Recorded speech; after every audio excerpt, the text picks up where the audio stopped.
বাবা সারাদিন রোদের মধ্যে কত কষ্ট করে শুধু কটা টাকা জোগাড় করার জন্য, আর তুই সেই বাবাকেই বোকা বানাচ্ছিস। আমি আবার বাবাকে কখন বোকা বানালাম? আমি কালকে তোকে দেখেছিলাম হলের সামনে দাঁড়িয়ে থাকতে। এবার তুই এটা বলিস না যে তুই ওখানে বই আনতে গেছিলিস।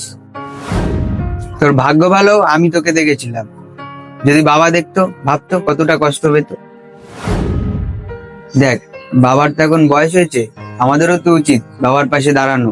বাবা আমাদের জন্য এত কষ্ট করেছে, আমাদেরও তো উচিত বাবাকে রিটায়ার করা। বাবারও তো আমাদের উপর একটা আশা ভরসা আছে না? দেখ, আমি তোকে বন্ধুদের সাথে ঘুরতে যেতে বারণ করছি না, আমি তোকে আনন্দ করতেও বারণ করছি না, কিন্তু বাবাকে মিথ্যে কথাটা বলিস না। বাবার কাছে মাত্র 1000 টাকা ছিল, সেটাও তোকে দিয়ে দিয়েছে। নিজের প্রয়োজনের কথা না ভেবে তোর কথা ভেবেছে।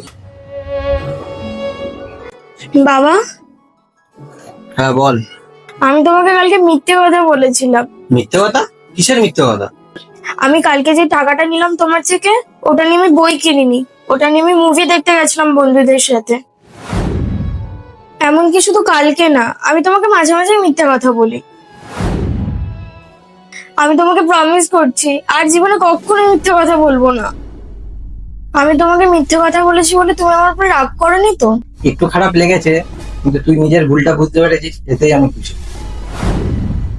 আর সব থেকে বড় কথা হলো, যে নিজের ভুল একবার বুঝতে পারে সে সেই ভুলটা দ্বিতীয়বার পুনরায় করে না।